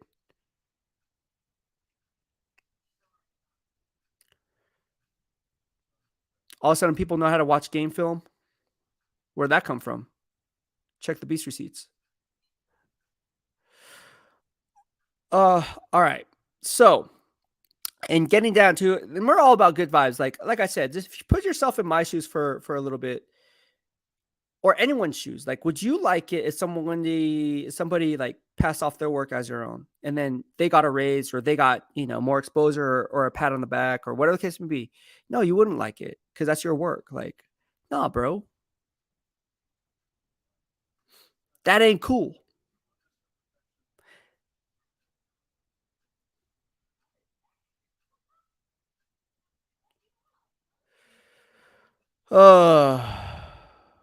Kelly J says, thanks, Kevin. I just don't like I said, man, I'm just tired. And that's why we're going to make shirts here in the DLB. We're going to make shirts that says, let me write that down. And there's a subliminal message because it is a message like, yo, stop. It's embarrassing for you. R. Vega says 100% right. You know what I'm saying? I just keep things 100. Like, all of a sudden, people watch game film. People have grades all of a sudden. People know what to look for all of a sudden. Really? That's new.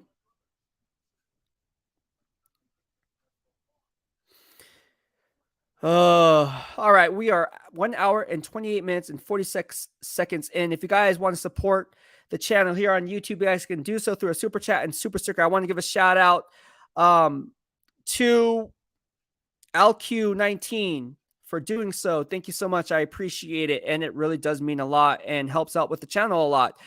Also, just as good, there's 49 of you guys watching it. Please spread the nation about the DLB here on YouTube. I mean, we could talk about different social media platforms, but specifically here on YouTube, again, you guys have a voice, right? And again, I want to give you guys that voice. And then also, since you guys do have a voice, and again, actions speak louder than words ever will, right? We always talk about that here in the DLB. If you guys don't mind, share this video on your community page on your YouTube platform. So you guys all have a YouTube, right? Like if I'm going down the list, there's 49 of you guys watching right now. Share this video. There's an option to share it if you're watching on a tablet, if you're watching on your iPhone, if you're watching on your Android. It really doesn't matter, but there is a share option, and you can share this on your community page. It says create post. So if you go on YouTube, which all of you guys are on here in the DOB, and you create and tag me in that post, you guys will be, I'm going to run a special giveaway for everyone who does that. I think I should do that because we're running giveaways anyways, but this will be a special giveaway for everyone that shares the video of this live stream, because that will push the algorithm to other like-minded nation like yourselves. Like, who's this BEASTwriter guy? A lot of people don't know about me because I'm so new. I'm like the new kid on the block, right? But being the new kid on the block is meaning that I have to earn my stripes. How do I earn my stripes? By getting it right in real time and cross-check it in hindsight, right? Having and providing real analysis, not piggybacking off someone else's, and keeping it as my own and sticking to what I say, right? This is how we're going to grow, right? The bigger we get here in the DOB, the bigger the prize is. So again, if you're watching on a mobile device, would be Android, iPhone, tablet, you guys can do this right now too as you're watching it. There is a share option after this video concludes that you guys can share it on your community page. And how you do that is once you press share, it's like an arrow button. It will say create post, and that will go directly to the community page that you guys are on. So be sure to do that. And we're going to see, and I'm going to keep track of the analytics and see how many people do it, because I get notifications every time someone does it. And we are going to see how fast we can grow. Because again, I've noticed this, all right? I'm just keeping it 100,000%. There's content creators and there's other people out there who cover the Raiders that don't want me on their show, podcast, radio station, whatever the case, social media, whatever the case may be, for whatever reason. And so maybe because they feel intimidated, maybe, I don't know. I don't know what the reason is, but I think it's very odd that they don't want to collab with me. Why? Because maybe the iron sharpens iron mentality isn't ingrained in them. It is for me. Like I said, there's always someone better. There's always going to be someone better than me. Like there could be like 12-year-old kid watching this, be like, Beast sucks, man. Like he only got 15 out of 32 first-round picks right. I got 18 out of first-round picks. Yeah, there's always going to be a kid better than me. There's always going to be someone better than you, right? So at the end of the day, it's like iron sharpens iron. I like that kid. I'm going to bring that kid up. I'm like, hey, man, I'm going to show you everything that I know, because I know you can be the best there is at the top of the game. Because if you can beat me, so there's always someone better. So I don't know what it is. I have no idea why people just don't want to collab. Now, there's a lot of people that do want to collab, but there's always those few. Maybe because I'll throw them off the top of the mountain. I'm not about that. I'm all about good vibes. Hey, you choose to follow who you want.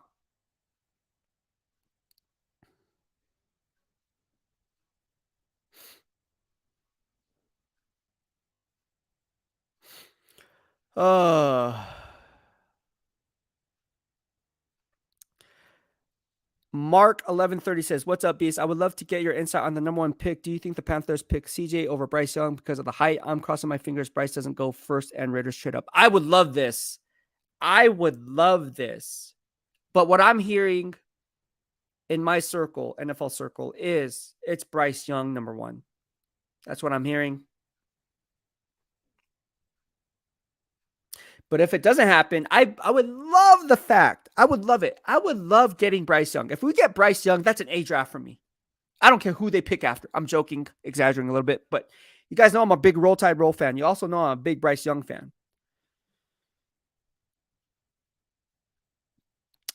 Kevin Lurker says, just did. I'll start doing that more. I'm old. Thank you so much, Kevin. I appreciate it. And again, I am on YouTube 24/7, 365. I get the notifications. I love engaging with people on the replay in their comment section.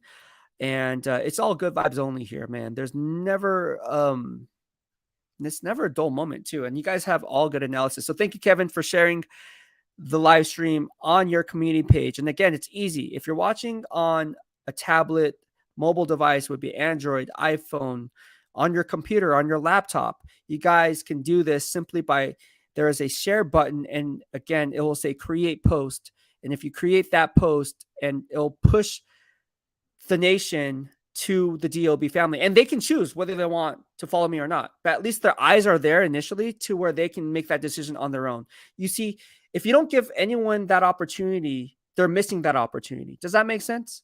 Right? Like if you don't give the person the opportunity to go in this direction or that direction, and you just choose the direction path for them, they're never going to know about me because they were never given that option in the first place. So by you guys, and again, I'm new here, so you guys, I know all you guys are in the nation chapters, right? There's a lot of silver and black chapters out here. All you guys know people, right? Content influencers, whatever the case may be. Fans in your own immediate family, it could be only 2 or 3 people or 1 or 2 people. But those 1 or 2 people make a huge difference here in the DOB. I'm telling you. I'm telling you. Trust me. I did it with the Niners. It's going to happen with the Raiders. Trust me on this. I have the blueprint. I know what works. I know what doesn't work, right? Trust me, it's going to work. But I need your guys' help, right? So if you guys can't donate on the channel itself, but you guys like the channel through a super chat, super sticker, but you guys like the channel, you guys like what I provide, please share all my social media videos here on YouTube. And you guys can do that by clicking the arrow button, and then let's create post. And then you guys can go ahead and repost it. It helps out a lot. It does. Daniel Kidd says, I'm looking and can't find the community button. I'll share on my Instagram in another way. Look, if I go on, let me see if I can do this right now. There is a share button, and then you can share it. Well, I guess if you're on, dang, if you go on share on a mobile desktop, it's a lot different than on your phone. After this video concludes, oh no, there it is. Okay, no, if you press share on this live stream, there is a share in a post, and it says create post. And then once you press create post, because I'm doing it right now, then that is what's going to show up on the community page. There's nothing that says community page. It says create post. So once you press share, it'll say create post, and that will automatically go to your community page. Make sense? Hopefully it makes sense. In fact, maybe I should take a screenshot and put it up there. R Vega says, we all know our GM's Bama backs guy. Let's go get Jahmyr Gibbs. Talks with JJ is going to take a long time. Let's go get running back Jahmyr Gibbs. Mr. Vega wants Jahmyr Gibbs. All right, there's 46 of you guys watching it right now, and let's see how many likes we have. Let me just go to the YouTube channel and see how many likes we have on YouTube. And again, if you guys used to be following me on Twitter, which you're not, I don't post this on Twitter anymore. I was advised not to do that. Not posting up on Twitter because I guess Twitter shadow bans my YouTube channel, so it doesn't make the reach isn't there. We did get 11 likes now that I'm looking at my Twitter platform right now, but again, I don't know how that works. I don't know what shadow banning means anyways, but that's what I've been told. I guess Twitter and YouTube don't get along. Just like I'm pretty sure the direct indirect competition, right? Or direct competition, I should say, not indirect. They're direct competition. We're all fighting for the algorithm. Stay on our platform. Too bad. I'm on YouTube all day, every day. That's just how it's going to be. I love YouTube. I'm not even verified on YouTube, which is good, right? Which is good that I'm pushing, good in the sense that I'm pushing the platform that I'm not even verified on. That's honest. That's not a hot take. That's an honest take. All right. So we got 70 likes on this video. And I think the concurrent viewers on this video is, wow, we had over 68 people on this live stream all at one time. Crazy. We have 41 people watching. If you're new to subscribing to the channel or have yet to do so, if you have yet to subscribe to my YouTube channel here on YouTube, do yourself a favor. You guys can hit the subscribe button in the lower right-hand corner of your screen, and you can stay up to date on all things Beast. Also, what you can do is you can also do a lot of different factors in terms of helping me out as well. Let's see. Xavier says you need big or better names to retweet your Twitter post. I don't know what that means. I need big-ish or better names to retweet your Twitter posts.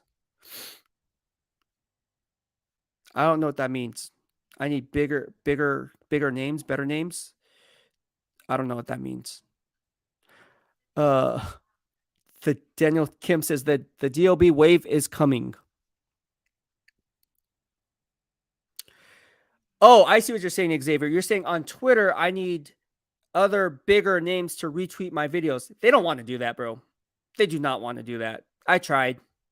They don't want to do it. For whatever reason, maybe the iron sharpens iron mentality isn't in their DNA. Daniel Kim, the DOB wave is coming. It really is. It really is.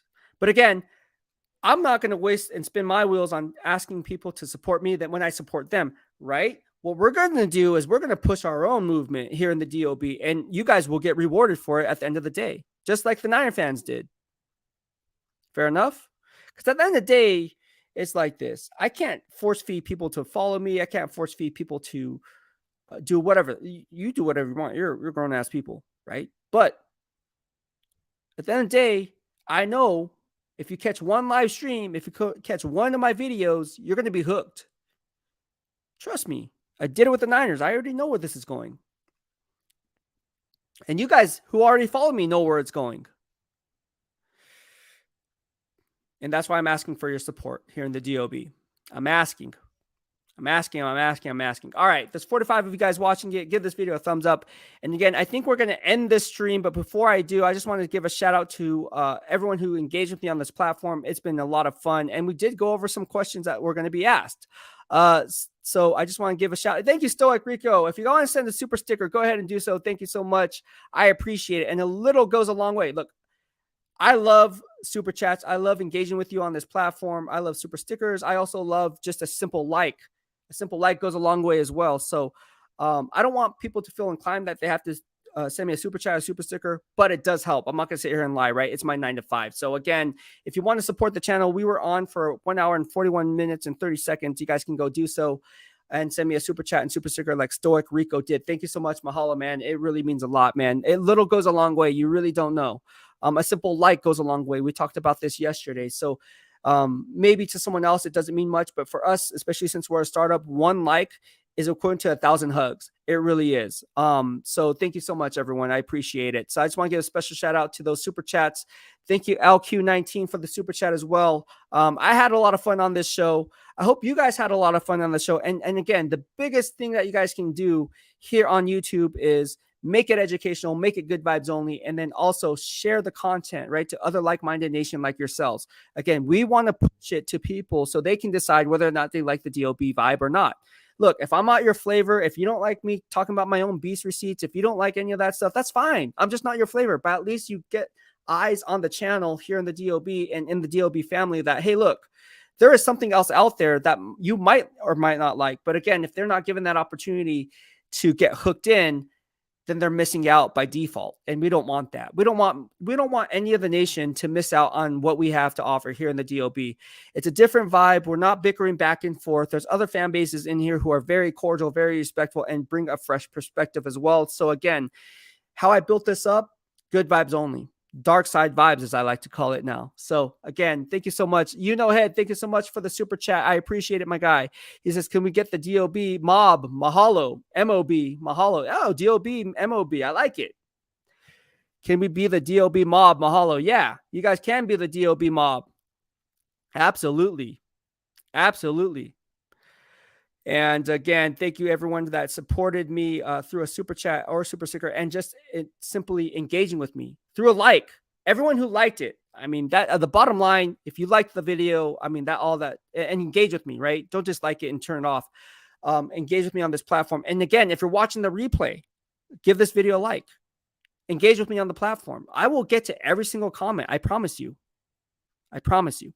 And again, from a BEASTwriter perspective, I think it's good to talk to the nation and get to know the nation on a personal level, right? How I became friends with D Menace, how I became with DK, and they're really good friends of mine now, is through YouTube. Like, what kind of vibe is that? That's a cool vibe to know that you became friends in year one to people who you don't even know over YouTube. I don't have very many friends. I don't have time to have very many friends because I work all day. So again, I grind it out 24/7, 365. I'm just being 100% honest with you guys. I have friends. Of course I have friends, but like it's few and far between who I want to associate with, right? And again, I rather associate with you guys. because you guys make everything that I do worthwhile. And I want to say thank you to you guys. That's why I engage with you guys on the platform. That's why I encourage comments. And that's why I encourage the likes and everything, because I want to push it.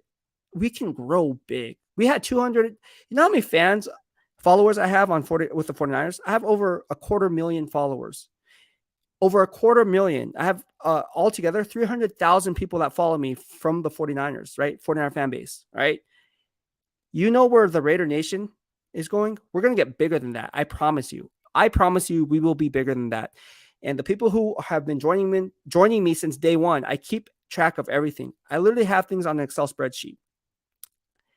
You guys will be rewarded. You guys will be my day ones, and you guys are my day ones. So thank you so much, LQ19. Thank you so much. He says, can we be the DOB mob? Mahalo. Yes, absolutely. And thank you again.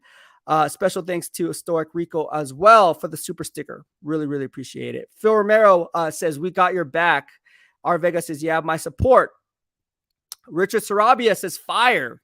I love this. I love the comments. They're just as good. Let's keep it going. You guys are giving me adrenaline to keep going. We're an hour and 45 minutes in, and we're still going. Stoic Rico, thank you so much, man. And again, this is all about good vibes only. I hope we keep the good vibes up. And let's face it, man, the DOB is not going to stop.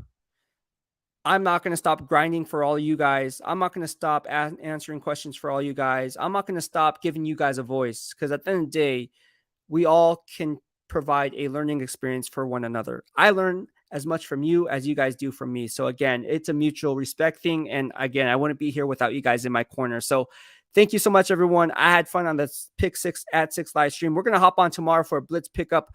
We are going to have a special guest, potentially my good friend Andre Carter, who coached up Neil Farrell as his LSU defensive line coach over there in the powerhouse SEC. So again, Andre Carter, you guys know who he is. You're like, oh, that may ring a bell. Yeah, he was a Pro Bowl player, played for the 49ers, drafted number 7 overall. Right? If I'm not mistaken, I think he was drafted number 7 overall, maybe 6, but I think he was drafted 7th overall, right? Coincidentally. And then also he played for the New England Patriots, Las Vegas Raiders, and also the San Francisco 49ers. So stay tuned for that. Double-digit sack artist. He knows what to look for in evaluating the game film. We're going to hop him on tomorrow and plug him in on the Blitz pickup tomorrow if he's available, which he should be. He said he's going to be free. We will find out. If not, I'll be on this Han Solo doing it all again. And again, nothing but good vibes only. Maurice Hamilton, Babyface Hamilton says, yo, Beast, I love the 100% real content. These other content creators don't give us anything worth listening to. Keep up the real grind and content. Thank you so much, man. I love these comments. They really mean a lot. Like I said, the engagement here is what I want. You know what I mean? Like, I know times are tough. Trust me, times are tough for me too. You know what I mean? So if you can't donate through a channel or through a super chat or super sticker or on Venmo, a like is just as good. It's worth 1,000 hugs. A comment is just as good. It's worth 1,000 hugs. And I say that because it really does mean something. It means that what I'm doing is trending in the right direction. See, I wouldn't know any of this if you guys weren't engaging with me. If you guys just stayed mum and didn't say anything, I would not know that you guys like my comments. I don't, or commentary or analysis or insights from a beat writer. I would never know, because what I don't know, right? If you don't put it out there for me to know, how do I know? And then I become like, are my live streams worth it? Because I'm not getting good engagement. I'm not getting the likes. And trust me, at the end of every video, I look at the likes, I look at the engagement after every single video. So if you miss something, which you probably have, I mean, I don't expect everyone to stay on top of everything, because you guys all have a life. I don't, but luckily you guys do. You guys are my life. But go back and watch the videos, other videos, because those are just as good. And it helps, to be honest with you, it helps what's called the watched hours, and watched hours helps me make money. I'll just be honest with you. So again, that is free. So if you haven't missed a video, or if you missed a video in the past, just go ahead and put it on. You don't have to be paying attention to it. Just have it on and watch Netflix and chill, right? And then it will help me out a lot. It will push the algorithm to other like-minded nation like yourselves. So again, don't miss a beat from a guy on the beat. I'm going to be talking to Dave Ziegler on Friday at 12 p.m. noon Pacific time, Standard Time, and we're going to leave no stone unturned and get some of your questions answered, because I think you guys have a voice and I want you guys to be heard. So again, good vibes only in here. Our Vega is all up in the house, and we are all about them good vibes only. So thank you so much, everyone, for tuning in. Again, We had a really fun live stream today. We're hopping back on tomorrow for another Blitz pickup, hopefully with a special guest, Andre Carter. Thank you so much for tuning in. Have a good night. BEASTwriter out.